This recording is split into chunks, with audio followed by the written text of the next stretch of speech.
주시기를 바랍니다. 오늘 성경 말씀은 고린도전서 1장 18절에서 25절에 있는 말씀입니다.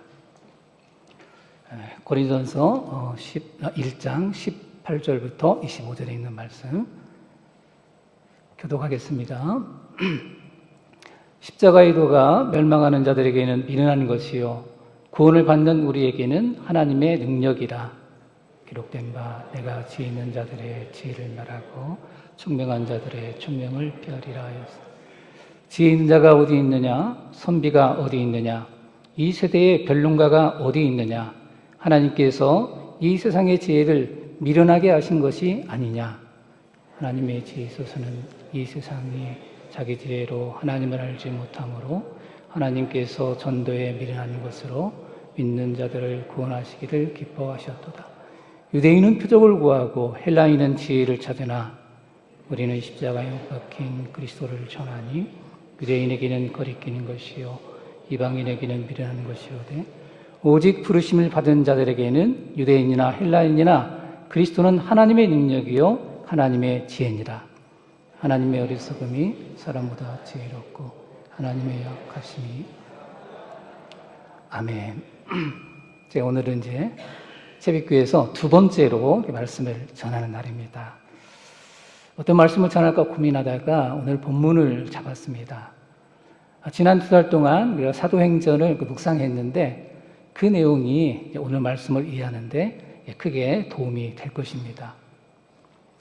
교회에서는 교회에서 목사가 되기 전에 반드시 거쳐야 하는 과정이 있습니다. 일종의 인턴과 같은데요. 강도사란 직책입니다. 강도사란 직역하면 도를 강론할 수 있는 선생이란 뜻입니다. 우리 교단에서는 신대원을 마친 졸업생들을 대상으로 여러 과목의 시험을 치르게 한 후에 합격한 사람에게 가을 노회에서 강도사로 인허를 합니다. 제가 강도사 때 겪었던 두 가지 일이 있습니다. 제가 문담은 교회 목사님이 경복이셨습니다. 한 번은 담임 목사님을 대신해서 경찰서에서 설교를 한 적이 있습니다. 경찰이 대상이 아니라 경찰서 내에 있는 유치장에 갇힌 사람들이 대상입니다. 저는 경찰서 내에 유치장이 있다는 것도 처음 알았습니다. 유치장이 지하에 있었는데 담당 경찰관이 먼저 저를 소개하기 위해서 저의 직책을 물었습니다. 제가 강도사입니다 라고 말했더니 눈이 동그래졌습니다. 일종의 직업병이지요. 강도를 잡던 경찰에게 강도사라고 했으니까 얼마나 놀랐겠습니까? 어쨌든 분위기가 싸한 상황에서 말씀을 전하고 돌아왔습니다. 또 한 번은 서점을 방문했을 때 일입니다. 기독교 전문 서점이 아니라 일반 서적을 파는 서점이었습니다. 신간 서적을 주적에다가 나오는데 한 청년이 저를 따라 나왔습니다. 잠시 시간을 내줄 수 있느냐라고 말해서 그러자고 했더니 진지하게 저에게 그 청년이 이런 말을 던졌습니다. 도를 아십니까? 이 청년이 사이비 종교에 심취한 사람이라는 감이 오시지요? 그래서 제가 대답했습니다. 제가 도를 강론하는 강도사입니다. 그랬더니 그 청년이 막 당황해서 물러났습니다. 성도 여러분, 도를 아십니까? 성도는 기독교의 도를 아셔야 합니다. 오늘 설교 제목은 기독교의 도인 십자가의 도입니다. 십자가의 도는 십자가 복음입니다. 잘 아시겠지만 다시 한번 십자가의 도에 대해서 정리하는 시간이 되었으면 좋겠습니다. 오늘 나오는 고린도는 며칠 전에 박 목사님이 자세히 설명해 주셨습니다. 기억을 소환해서 다시 한번 설명을 드리면 고린도시는 주전 146년에 로마에 의해 파괴되었다가 주전 44년 줄리어스 시저에 의해서 로마의 식민지로 재건이 되었습니다. 그리고 주전 27년에는 아가야의 수도가 되었습니다. 로마는 시민군을 중심으로 군사를 조직합니다. 줄리어스 시저가 지금의 독일이나 프랑스 지역이던 갈리아 지방에 출전할 때 2개 군단의 시민군이 모집이 되었습니다. 한 개 군단은 6,000명이니까 12,000명이 전쟁에 나섰습니다. 시저는 임금을 주고 용병을 모집했습니다. 그렇게 해서 총 10개 군단으로 이 전쟁에 나아가 승리했습니다. 전쟁이 끝나면 용병들은 돈을 받고 본국으로 돌아갑니다. 그리고 시민군은 의무를 다 마치고 집으로 돌아옵니다. 시민군은 로마에서 조금 떨어진 곳에 있는 루비콘강 앞에서 무장을 해제하고 강을 건너야 합니다. 무장을 해제하지 않으면 로마를 공격하겠다는 표시입니다. 그러면 로마는 다시 대항군을 모집해서 강을 건넌 자국 군대와 전쟁을 치릅니다. 이 규칙을 처음으로 어긴 사람이 바로 줄리어스 시저입니다.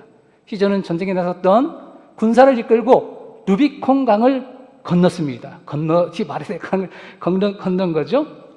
이에 대항하는 대항군을 제압하고 로마 입성의 최고의 통치자가 되었습니다. 시저는 10년 동안 전쟁을 치렀습니다. 시민군도 10년을 동고동락하며 전쟁을 치렀습니다. 승리의 기쁨은 잠시입니다. 삶의 터전으로 돌아오니 자신의 터전이 사라졌습니다. 누군가 자기의 자리를 대신 차지했고 퇴역한 군인들이 일할 자리가 남아있지 않습니다. 목숨 걸고 싸웠는데 돌아오니 일자리가 사라지고 실업자가 되었습니다. 군인들에겐 국가에서 연금과 같이 조금의 돈을 마련해 지급했습니다. 하지만 이런 연금도 로마가 세금을 잘 걷었을 때나 제대로 지급이 됩니다. 국가의 상황이나 자연적 상황이 좋지 못해 제때 연금이 지급되지 못하면 불만이 쌓입니다. 퇴역한 군인들은 역전의 용사들입니다. 이런 사람들이 불만을 풀면 통치자는 국가를 통치하기가 어렵습니다. 그래서 전쟁이 끝날 즈음에 통치자는 식민 도시를 세우고 이곳에 퇴역한 군인들이 살 수 있도록 배려했습니다. 잠정적인 위험을 사전에 없애는 것입니다. 식민 도시는 일제 36년 식민 통치와는 다릅니다. 로마가 신도시를 건설하고 본토인 가운데 원하는 사람들이 옮겨가 살 수 있도록 배려하는 것이 식민 도시입니다. 로마의 땅은 한정되어 있고 늘어나는 인구를 감당할 수 없어서 내린 조치입니다. 더 근본적인 이유는 잠정적으로 위협적인 세력이 될 퇴역 군인들을 로마에서 멀리 떨어진 곳으로 보내려는 데 있습니다. 이런 식민 도시는 로마가 누리는 모든 특권을 다 누렸습니다. 자식간을 두어서 또 따로 간섭하지도 않았습니다. 땅이 없어 실업자로 전락할 수 있었던 어떤 로마인들에게 식민 도시는 기회의 땅입니다. 고린도도 이런 식민 도시 가운데 하나였습니다. 고린도는 로마와 가까운 곳에 있어서 로마인들에게 특별히 인기가 있었습니다. 빌립보도 이런 식민 도시 가운데 하나이지만 거리가 멀었기 때문에 고린도만큼 인기 있는 도시는 아니었습니다. 고린도는 본래 헬라의 도시죠. 따라서 헬라인이 많이 살았습니다. 고린도가 큰 도시로 성장할 수 있었던 것은 지리적인 요인 때문입니다. 이 도시는 동쪽으로 이오니아해, 서쪽으로 에게를 품은 펠레폰네소스 반도가 시작되는 곳에 있습니다. 이 두 바다 사이에 가장 좁은 것은 6.3km, 시오리 정도 되겠죠? 됩니다. 해상으로 우회하는 것보다는 육로를 이용해 물건을 옮기는 것이 더 경제적입니다. 지금 굉장히 위험하거든요. 큰 배의 물건은 마차를 이용해서 반대쪽에 있는 항구로 짐을 옮겼습니다. 작은 배는 배를 통째로 옮기기도 했습니다. 자연히 일거리가 많았습니다. 그리고 일거리를 찾아 다른 민족들도 많이 들어와 살았습니다. 이런 것을 생각하면 이 지역 사람들의 분포를 대충 짐작할 수 있습니다. 아무래도 중상위층은 로마인들입니다. 중간층과 서민들 대부분은 헬라인입니다. 맨 마지막은 일거리를 찾아 들어온 외국인들입니다. 그 가운데는 유대인도 포함되어 있습니다. 이 도시는 양면성을 가지고 있습니다. 지식인들은 철학과 수사학을 높이 평가했습니다. 식민도시에 이주한 사람들은 로마의 비주류입니다. 주류는 로마의 땅을 가지고 살아가는 사람들입니다. 식민도시에 사는 로마인은 상대적으로 박탈감을 가지고 삽니다. 다행히 이 지역은 이런 박탈감을 만회할 수 있는 것이 있습니다. 그것이 헬라의 지혜입니다. 로마와 헬라의 관계는 미국과 유럽의 관계라고 이해하시면 좋습니다. 헬라가 힘으로 로마에 제압당했지만 문화적으로는 앞서가는 나라입니다. 로마의 부유층 자녀들은 그리스 문화를 배우기 위해서 이 지역에 유학을 보냈습니다. 고린도 사람들이 지혜를 높이 평가한 이유를 찾을 수 있습니다. 로마의 가운데 일부는요, 이런 문화를 선망해 옮겨온 사람도 있습니다. 반면 일반 시민들은 우상 숭배에 많이 빠졌습니다. 고린도는 우상 숭배에 따른 성도덕이 가장 문란한 도시로 유명했습니다. 또 포세이돈의 영광을 기념하는 그리스의 이스트미아 제전이 2년에 한 번씩 경년제로 열렸습니다. 이 제전은 그리스의 4대 제전 가운데 하나로서 많은 관광객들을 끌어모았습니다. 도시는 부유했고 다양한 사람들이 모였습니다. 상대적으로 전통보다는 향락 문화가 발달했습니다. 바울도 이곳에 거점을 잡았습니다. 사도행전 18장 11절에 보면 1년 6개월을 이곳에 머물며 하나님 말씀을 가르쳤습니다. 그리고 얼마 후에 알렉산드리아에서 난 아볼로라는 유대인이 에베소에서 바울과 동역하던 브리스길라와 아굴라를 만납니다. 그리고 얼마 후에 아볼로가 고린도에 갈 때 브리스길라와 아굴라가 추천서를 써주었습니다. 그래서 아볼로는 한동안 고린도에서 사역을 했습니다. 사도행전 18장 24절에 보면 아볼로는 알렉산드리아 출신이고 언변이 좋고 성경에 능통한 자라는 설명이 나옵니다. 이 부분을 이해해야 고린도서의 내용을 잘 이해할 수 있습니다. 알렉산드리아는 로마의 3대 도시 중 하나입니다. 이곳엔 로마 제국 내에서 가장 큰 도서관이 있었습니다. 50만 권의 장서를 보관하고 있었는데요. 두 번째로 큰 도서관은 버가모에 있었는데 20만 권 정도의 장서를 보관했습니다. 이 두 도시가 책으로 경쟁을 했습니다. 그래서 알렉산드리아에 있는 그 도시에는요, 파피루스로 이렇게 책을 만들었거든요. 근데 버가모에는 파피루스를 수출하지 않았습니다. 경쟁 상대이기 때문에. 그래서 버가모에서는 어떻게 책을 만들었냐면 양가죽을 얇게 이렇게 해가지고 양피지로서 책을 썼습니다. 그만큼 알렉산드리아가 뭐라고요? 서적에 있어서 문화에 있어서 그만큼 자부심이 강했다. 이렇게 이제 볼 수가 있겠죠. 알렉산드리아엔 자연인 학자들도 많았습니다. 유대인 학자들도 이곳을 중심으로 활동합니다. 히브리어 성경을 헬라어로 번역해 만든 70인경도 바로 이 알렉산드리아 유대인 학자들을 중심으로 번역했습니다. 아볼로가 성경을 능통했던 이유도 그가 알렉산드리아에서 나고 자랐기 때문입니다. 또 이곳 알렉산드리아 출신으로 로마에서 활동하던 학자들도 많았습니다. 로마에서 출세하려면 수사학을 공부해야 합니다. 수사학은 말로 상대방을 설득하는 기술입니다. 여러분이 아는 어거스틴, 곧 아우스티누스도 바로 이 북아프리카 타카시트라는 작은 도시학교에서 수사학을 배워서 로마에 가서 사설학교를 열었고 후에는 왕립학교의 수사학 교수가 되었습니다. 알렉산드리아는 그 가운데서도 가장 인기 있는 북아프리카의 유학지였습니다. 아볼로는 이런 곳에서 태어나 어려서부터 성경과 그리고 수사학에 능통한 엘리트였습니다. 아볼로는 그가 수사학을 동원해서 고린도에서 성경을 가르쳤고 그가 고린도를 떠난 후에 그의 추종자가 생길 만큼 아주 큰 영향을 끼쳤습니다. 바울이 고린도전서를 쓸 때 이런 문제를 다뤄야 할 만큼 큰 영향을 주었습니다. 이제 기본적인 작업이 끝났습니다. 이제 본문으로 들어갑니다. 바울은 고린도 교회의 여러 가지 상황을 볼 때 복음의 기초가 흔들렸다고 판단합니다. 기초가 든든해야 잠시 흔들려도 다시 방향을 잡고 앞으로 나아갈 수 있습니다. 바울이 볼 때 고린도 교회는 십자가에 도라는 가르침을 등한시하고 다른 가르침을 좇았습니다. 이것은 심각한 문제입니다. 신앙의 뿌리가 흔들리는 것을 넘어 그 뿌리가 뿌리채 뽑힌 상태입니다. 교회 공동체의 신앙이 말라가고 죽어가고 있습니다. 그래서 바울이 기초부터 다시 다집니다. 당시 고린도 교회를 흔들었던 첫 번째 영향은 헬라의 지혜입니다. 헬라의 지혜는 오랜 전통을 가졌습니다. 소크라테스부터 시작을 해도 최소 500년 이상 문화에 영향을 미쳤고 여전히 현재 진행형입니다. 곳곳마다 지혜 교사들이 있었습니다. 스토아학자와 에피크로스 학자들이 학교를 개설하고 사람들을 지도했습니다. 고린도 사람이 지혜를 선호했기 때문에 학교를 개설하는데 최적지였습니다. 지혜 교사들이 가르치는 지혜는 하늘에서도 그리고 땅에서도 잘 되는 지혜입니다. 먼저 A라인의 지혜는 땅에 잘 되는 지혜입니다. 지금도 돈이 많은 우리 부모님들은 고액과외를 시킵니다. 좋은 대학, 좋은 학과에 입학시켜 자식이 안정되게 살기를 원합니다. 당시에 출세를 위해 꼭 필요한 공부가 수사학이었습니다. 수사학 교사였던 아우구스티누스가 설교를 통해 은혜를 받은 것도 그 설교자가 수사학에 능통했던 암브로시우스였기 때문입니다. 암브로시우스의 설교는 라틴 웅변의 걸작으로 뽑힐 정도였습니다. 수사학은 이렇게 당시 출세를 위해 필수적인 지혜였습니다. 헬라인의 지혜는 하늘에서도 잘 되는 지혜입니다. 철학을 필로소피아라고 말합니다. 필로스는 사랑이고요. 소피아는 지혜라는 의미입니다. 합하면 지혜를 사랑한다라는 뜻입니다.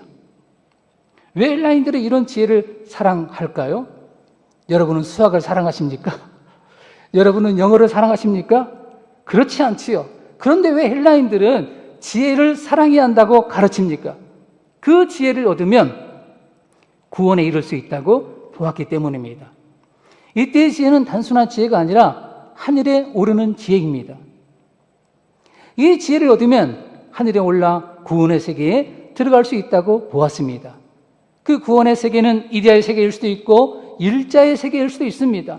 헬라의 가르침에 의하면 우리는 본래 다 이데아 출신인데 잠시 육체를 입고 이 땅에 내려왔답니다. 그러니까 이 땅에 있는 기간은 육체라는 감옥에 갇혀 형벌을 받는 기간입니다. 이런 사실을 알고 다시 그 이데아의 세계에 돌아가야 한다고 깨닫게 해주는 것이 바로 지혜입니다. 하지만 바울은 그것은 참 지혜가 아니라고 말합니다. 그 지혜를 얻어 구원받는 것이 아니라 십자가의 도, 즉 십자가의 가르침을 수용해야 구원받을 수 있다고 말합니다. 또 헬라의 지혜에서 보면 십자가의 가르침은 어리석은 것입니다. 왜냐하면 당시 철학의 흐름은 강자의 철학입니다. 강자가 모든 것을 차지하고 강자가 모든 것을 누리던 시절이기 때문에 추구하는 지혜 역시 강한 자가 되는 지혜입니다. 법정에서 승리하는 지혜이고 연설을 통해 정치적 목적을 달성하는 지혜입니다. 그것을 통해 자신의 영달을 추구할 수 있습니다. 이런 시대에 십자가의 도는 참 지혜가 아니라 가장 어리석은 지혜입니다. 십자가는 지식인은 입에 올리는 것조차 피하고 싶은 부끄러운 상태입니다. 그것은 패배를 넘어 아주 부끄러운 일입니다. 그런 죽은 이를 신처럼 섬기는 사람들을 이해할 수 없습니다. 정말 혀를 끌끌 찰 일입니다. 그래서 신약학자 마틴 헨겔이 이런 표현을 썼습니다. 바울의 이 말은 지적 결함이라든가 탁월한 지혜의 결핍을 나타내는 것이 아니다. 그 이상의 어떤 것이 포함되었는데 정신착란과 비슷한 어떤 것을 의미한다라고 말했습니다. 오전에 예레미야가 미친 자 이야기 들었는데 이렇게 십자가를 추구한 사람들은 어떤 자? 미친 자라는 것입니다. 또 이 말 속엔 간접적으로 아볼로를 돕는 성도들을 나무라는 면도 있습니다. 내용보다는 그 수사법에 현혹이 되어서 아볼로를 돕는 성도들을 향해 그런 생각이 잘못되었다고 간접적으로 말합니다. 본문 20절입니다. 지혜 있는 자가 어디 있느냐? 선비가 어디 있느냐? 이 세대의 변론가가 어디 있느냐? 하나님께서 이 세상의 지혜를 미련하게 하신 것이 아니냐? 여기에 언급된 변론가가 바로 수사학자입니다.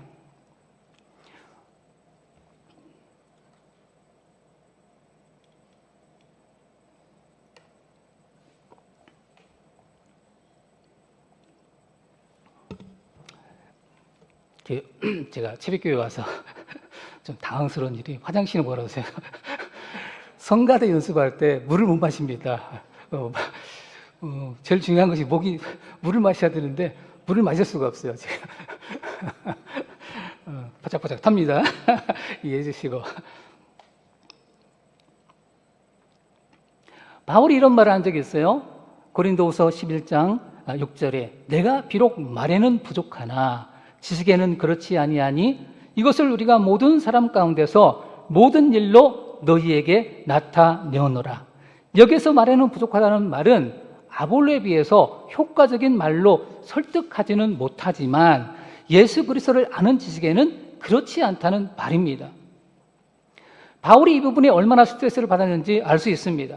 가끔 보면 글도 잘 쓰고 말도 잘하는 분이 계십니다. 이쪽 분야에선 최고의 은사를 지닌 분입니다. 어떤 사람은 글을 잘 쓰시는데 말은 그렇지 않은 분이 있습니다. 상당수가 대학교 교수님들이 이런 분들입니다. 가르치는 것보다는 본인의 연구가 앞서는 분들입니다. 그런가 하면 아는 것은 별로 없는데 그것을 풀어쓰는 재주가 능한 분이 있습니다. 현장에서 아주 강한 분입니다. 바울은 어떤 사람입니까? 글은 강한데 말에 약한 사람입니다. 이것은 바울의 배운 과정과 관련이 있다고 생각합니다. 아볼로가 공부했던 수사학은 말로 사람들을 설득하는 기술입니다. 바울이 공부했던 율법 공부는 계시의 말씀을 바르게 해석하는 기술입니다. 바울은 복음을 전할 때 랍비들이 지자들에게 강론하는 방식으로 말씀을 전했을 것입니다. 이에 비해 아볼로는 시원시원합니다. 어려운 말을 사용하지 않고 공감 가는 내용, 잘 알고 있는 내용으로 시작해서 내용을 설명합니다. 내용은 바울에 비해 약하지만 감동은 배입니다. 그러니 마음은 다 아볼로에게 갑니다.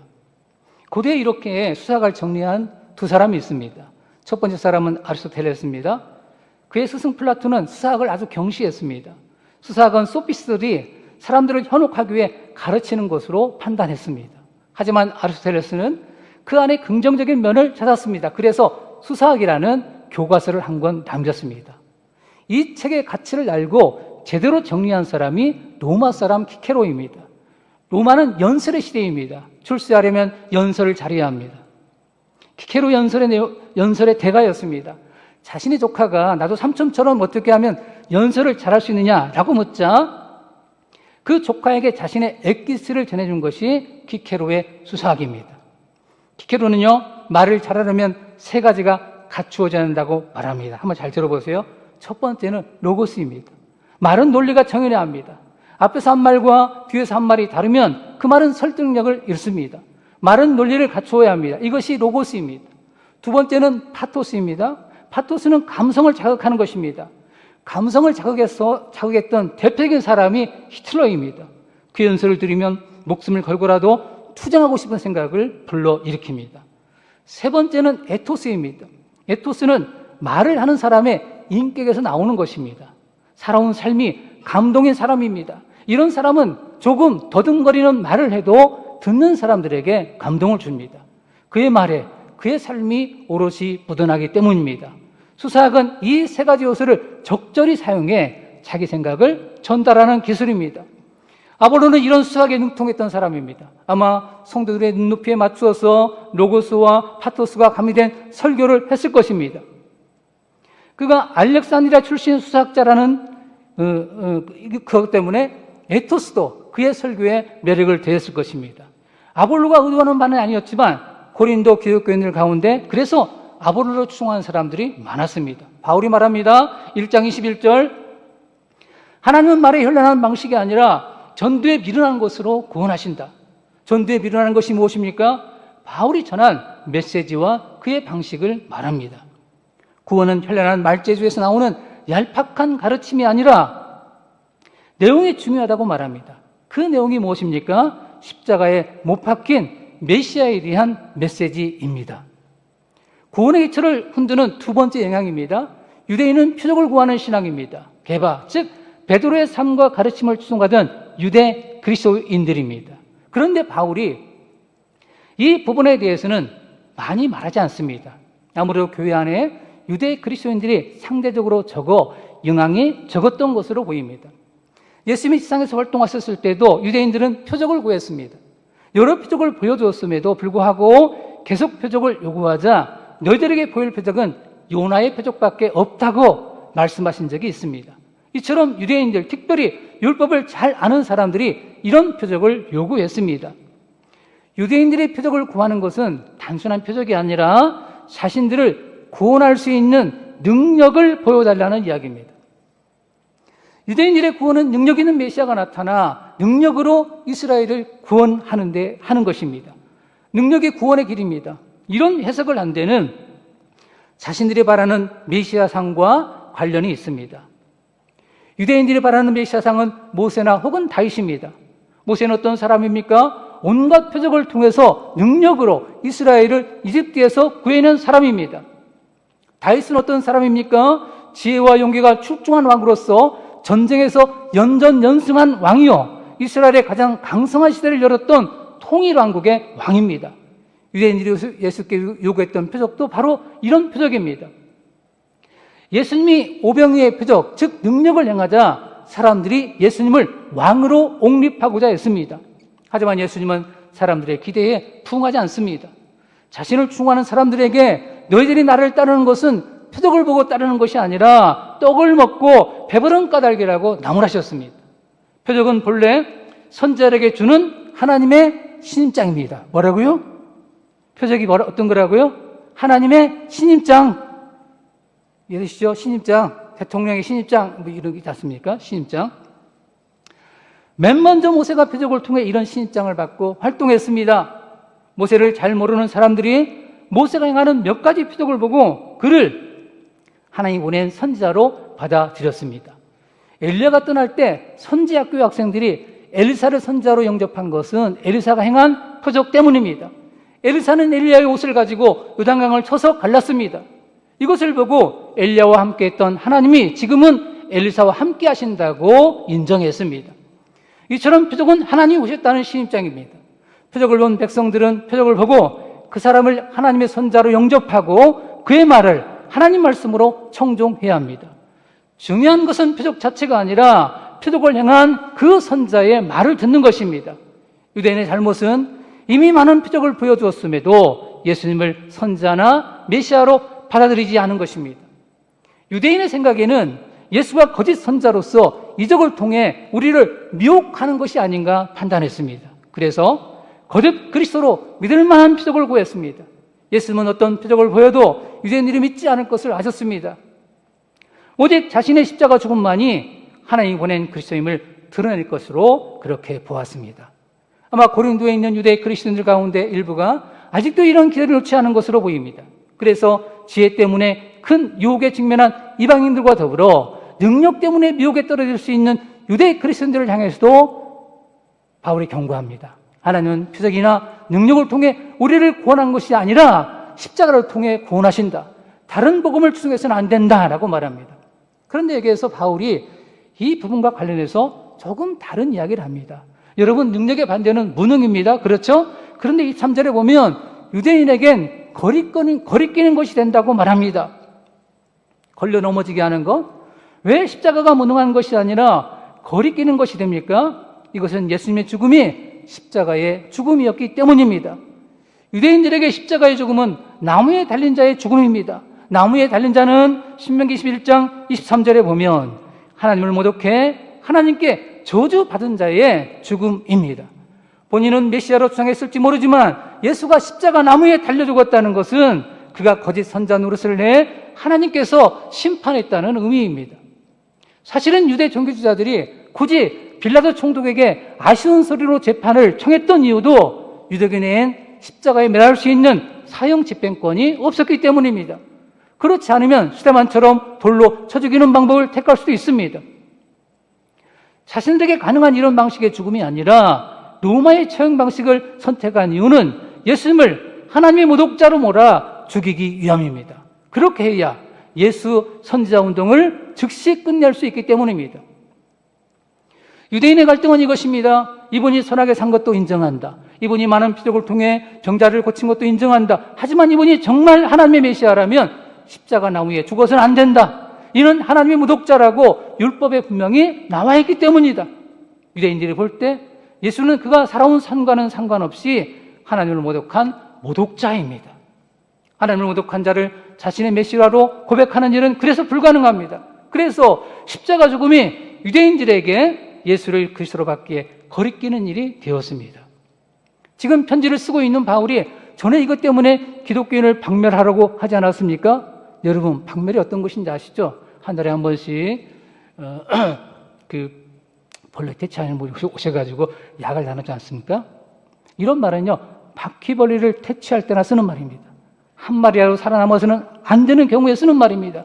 바울이 십자가에 달린 예수를 그리스도 섬기는 사람들을 그만큼 싫어했습니다. 그런 그가 고린도 교인들에게 말합니다. 24절, 오직 부르심을 받은 자들에게는 유대인이나 헬라인이나 그리스도는 하나님의 능력이요 하나님의 지혜니라. 여기서 그리스도를 십자가에 달린 예수로 받고 있는 것이 더 정확할 것입니다. 그렇습니다. 십자가에 달린 예수님이 하나님의 능력이요 하나님의 지혜입니다. 불쌍한 인생을 구하기 위한 하나님의 유일한 지혜, 유일한 능력은 십자가의 도입니다. 십자가의 도만이 하나님이 인정한 유일한 구원의 길입니다. 십자가의 도가 무엇입니까? 바울은 우리의 기대와 다르게 고린도전서에서 십자가의 도에 대해서 자세히 설명해 주지 않습니다. 아마 바울이 고린도 교회에 머물 때 십자가의 도에 대해서, 즉 복음에 대해서 집중적으로 가르친 것 같습니다. 그래서 더는 설명할 필요가 없다고 보았습니다. 하지만 저는 궁금합니다. 다행히 바울이 고린도서만 쓰지 않고 다른 여러 곳에 편지를 남겼습니다. 그 중에 하나가 로마서입니다. 로마에 있는 교회는 바울이 개척하지 않았습니다. 두 가지 목적을 가지고 로마서를 썼습니다. 한 가지는 이 지역도 이방인의 사도인 바울의 책임하에 있는 교회입니다. 사도로서 복음에 대해 가르치기 위해 편지를 썼습니다. 또 한 가지 목적은 바울이 헬라어 문화권에서 복음 전하는 것을 마쳤다고 보고 이제 라틴어 문화권에서 복음을 전하고 싶은데 로마 교회의 도움을 받고 싶었습니다. 그런 목적으로 로마서를 썼습니다. 그 가운데 십자가의 도에 관한 힌트가 있습니다. 바울이 전한 십자가의 도는 바울이 전한 복음입니다. 로마서 1장 서두에 그 복음에 대한 간략한 설명이 나옵니다. 로마서 1장 16절로 17절에는 바울이 구원론적으로 복음을 설명하는 내용입니다. 자, 설명을 드리겠습니다. 가끔 이제 구원론, 기독론 그렇게 말하지 않습니까? 그는 예수님이 누구신가? 라고 묻고 대답을 하는 것은 기독론입니다. 기독론적으로 사복음서가 기술이 되었습니다. 예수님이 누구신가? 예수님은 유대인의 왕, 이렇게 되기도 하고, 인자, 하나님의 종, 그다음에 하나님의 아들, 이제 이렇게 설명하는 거죠. 구원론은 어떤 거냐면, 그분이 우리를 위해서 어떤 일을 하셨는가 하는 것입니다. 예수께서 우리를 위해서 어떤 일을 하셨는가라는 것이 구원론입니다. 그 서신서는 주로 이제 이 구원론적으로 기술했다고 보시면 되겠습니다. 이제 로마서 1장 16절과 10절을 한 목소리로 읽겠습니다. 지금쯤 되면 이제 정신이 몽롱해지죠? 네, 몽롱해집니다. 정신을 깨나기 위해서 같이 한번 큰 소리로 옆 사람 잘 들리도록 옆 사람 잠을 깨면서 같이 읽겠습니다. 시작!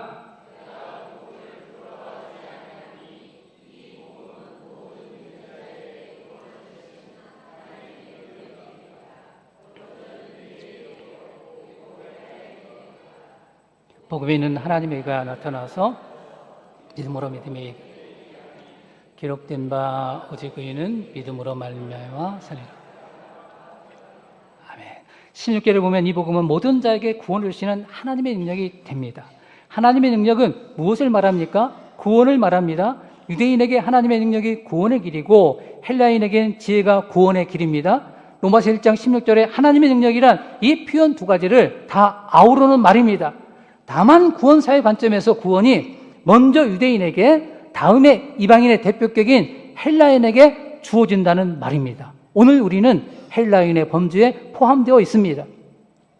저는 앞서 십자가의 도가 복음이라고 말씀드렸습니다. 그렇다면 이렇게 읽을 수가 있습니다. 17절 십자가의 도엔 하나님의 의가 나타나서 믿음으로 믿음에 이르게 하나니 기록된 바 오직 의인은 믿음으로 말미암아 살리라. 여기 중요한 단어는 하나님의 의입니다.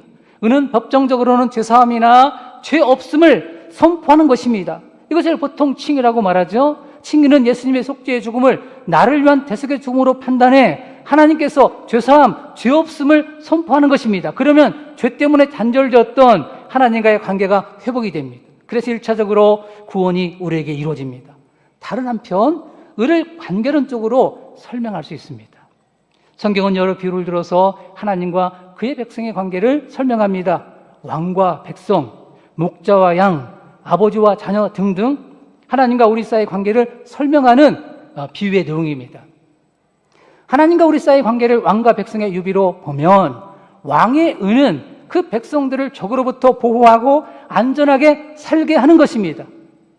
백성의 의는 왕의 통치에 순복하고 왕의 법을 지키는 것입니다. 왕이 지켜야 하는 의와 백성이 지켜야 하는 의의 내용은 다릅니다. 아버지와 자녀의 관계를 보면 아버지의 의는 자녀가 잘 성장해 독립적으로 살아갈 수 있도록 배려하는 것입니다. 그 안엔 재정적인 도움, 교육적인 도움, 자립할 수 있는 도움 등등이 포함됩니다. 이렇게 해서 온전한 한 사람으로 살아가도록 배려하는 것이 아버지의 의입니다. 자녀의 의는 아버지를 신뢰하고 아버지의 지도를 받는 것입니다. 아버지가 잠정적으로 마련한 가정 내 규칙을 지키는 것입니다. 이것이 자녀의 의입니다. 원칙적으로는 둘 중 하나가 의를 저버리면 관계는 깨어집니다. 그리고 그 결과를 받아들여야 합니다. 그런데 인간이 그 의를 깨뜨렸습니다. 하나님께 순복하지 않고 반역했습니다. 그래서 그가 깨졌고 관계가 무너졌습니다. 원칙으로는 하나님이 의를 행하지 않아도 됩니다. 즉 아버지 역할, 왕의 역할을 하지 않아도 됩니다. 먼저 깨뜨린 사람이 백성인 우리의 잘못이기 때문입니다. 그러나 하나님은 우리와 맺은 아버지 노릇, 왕 노릇을 끝까지 다 하셨습니다. 복음에 하나님의 의가 나타났다는 말은 하나님께서 인간의 불의와 관계없이 자신의 의무를 다하셨다는 뜻입니다. 어떻게 아버지 노릇, 왕 노릇을 다하셨습니까? 아들 하나님을 이 땅에 보내시고 우리의 신 대속의 죽음에 내놓으셨습니다. 그것이 십자가의 죽음입니다. 이렇게 이루신 하나님의 의의 결과를 우리에게 무상으로 은혜를 주셨습니다. 우리는 믿음으로 그 은혜를 수용합니다. 그 결과 우리가 의인이 되었고 구원을 받았습니다. 십자가가 어떤 것입니까? 십자가 죽음은 하나님의 공의를 드러내 하나님의 심판이 얼마나 엄격하고 공정한지를 보여준 죽음입니다. 동시에 십자가의 죽음은 아들을 내어놓기까지 고통을 감수하시는 하나님의 사랑을 보여준 죽음입니다. 십자가는 예수께서 하나님의 뜻을 끝까지 받들고 복종한 죽음이고 우리의 생명값을 대신 갚은 죽음입니다. 우리가 구원받아 사단의 권세 아래에서 벗어나 하나님의 자녀가 된 것은 아들을 내어주신 바로 이 하나님의 사랑 때문입니다. 그것이 하나님의 의이고 하나님께서 아버지 역할, 왕의 역할을 다하신 것입니다. 바로 그곳에 우리의 구원의 길이 있습니다. 여러분, 이 기초가 흔들려서는 안 됩니다. 십자가 외에는 구원받을 다른 길이 없습니다. 우리는 우리의 의로 구원에 이룰 수 없습니다.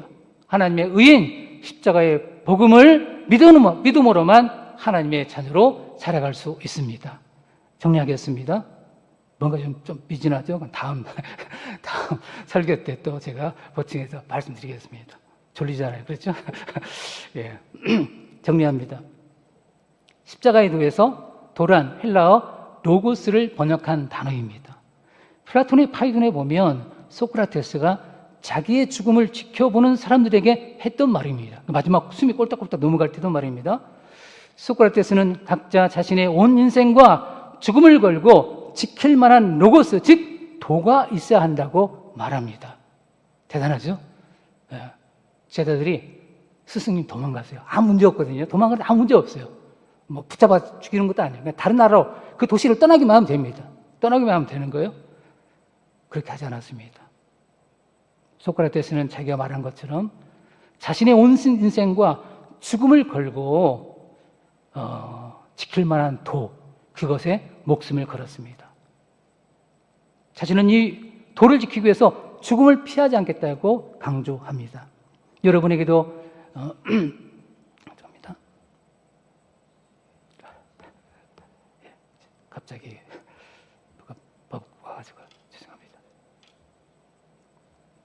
여러분에게도 복음이 목숨을 걸고 지켜야 하는 로고스, 즉 도가 되기를 원합니다. 또 비트겐슈타인이란 천재적인 언어 철학자가 이런 말을 했습니다. 종교에 관한 말이 의미 있는 것은 그 종교를 믿는 사람들이 그 언어에 온 인생을 걸기 때문이다. 온 인생을 거는 말이라면 설령 그 말이 과학적이지 못하다 해도 의미가 있다라고 말했습니다. 여러분에게 묻고 싶습니다.